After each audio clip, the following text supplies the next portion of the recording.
Hello guys, pag-usapan lang natin ang balita. Ayon kasi guys sa kanila, Dominic boto sa cut din. Eto na guys, no?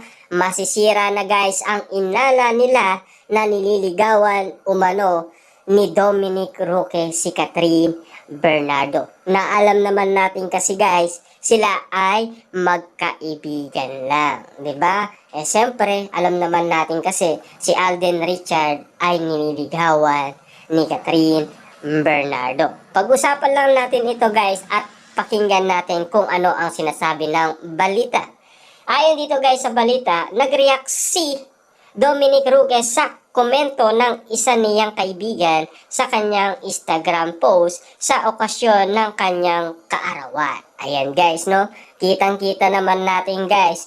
Meron yata guys nagkomento sa kanyang kaarawan. Kaya ito ay sinabayan niya rin. Kasi ayaw ni Dominic na magkaroon siya ng iba't ibang issue.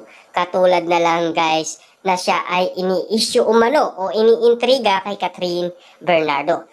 Sabi pa dito guys, say na close friend ng aktor.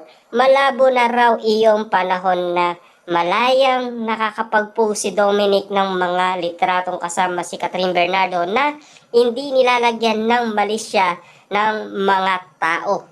Ayan. Siyempre guys, alam naman natin ng mga tao, medyo malikot ang kanilang kaisipan patungkol umano sa mga nakakasama ni Catherine Bernardo dahil alam kasi nila na siya ay single, 'di ba? Hindi mo natignan kung ano nga ba ang relasyon ni Catherine Bernardo at Dominic Roque na alam naman natin guys, simula nagkasama sila sa movie na Pagpag, 'di ba? Sagot naman ni Dom, kasi raw iniisipan sila na kung ano-ano ni Catherine. Irit pa ng aktor. Ang dami raw kasing dilulo na toxic sa social media. Iyan kasi guys ang sinasabi ni Dominic sa mga basher at sa mga nag-iintriga umano sa kanya dahil sa mga post ni Catherine Bernardo at Dominic Roque sa kanilang Instagram account. At alam naman natin guys, uling-uli din ng mga media o mga source ng iba't ibang marites. Ang sabi pa nga dito guys, nakikisaw-saw naman ang mga kate-katera sa naging reaction ni Dominic. Tinumbok pa ng ilan na karamihan daw sa mga dilulu fans na tinutukoy ng aktor ay mga taga-anga ng tambalang cut din ni Catherine Bernardo at Alden Richard.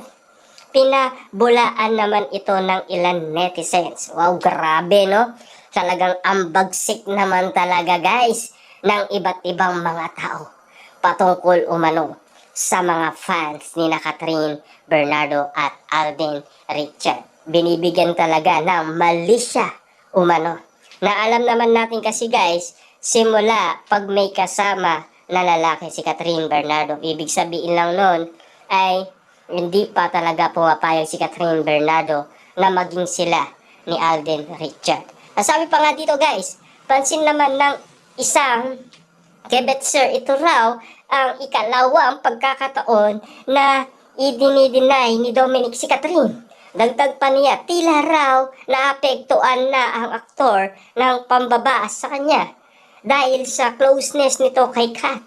Pinatotohanan din niyang boto si Dominic kay Alden para kay Catherine Bernardo. Yan ang pinakamagandang sinabi ni Dominic guys, no? Boto siya kay Alden Richard para kay Catherine Bernardo. Na alam niya naman kasi guys na si Alden Richard ay napakabait na tao at napaka-gentleman.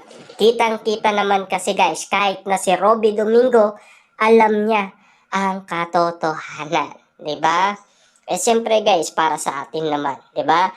Na ang aktor ng pambabas sa kanya dahil sa closeness nito kay Kat. Ito, komento, this is the second time I've been seen him deny any romantic relationship with Kat. Nilike niya rin ang comment na Alden is for Kat.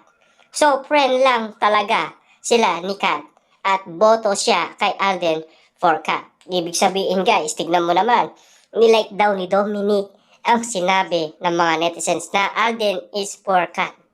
Grabe naman yun, di ba? Nga alam naman natin kasi guys, si Alden ay para lang kay Catherine Bernardo. Ayon guys sa mga netizens, di ba? Yan kasi guys sa mga pangarap nila. Wala tayong magagawa dyan. Dahil gustong-gusto kasi nilang i-partner talaga si Catherine Bernardo kay Alden Richard. Kayo, anong masasabi nyo patungkol dito sa sinasabi ng balita?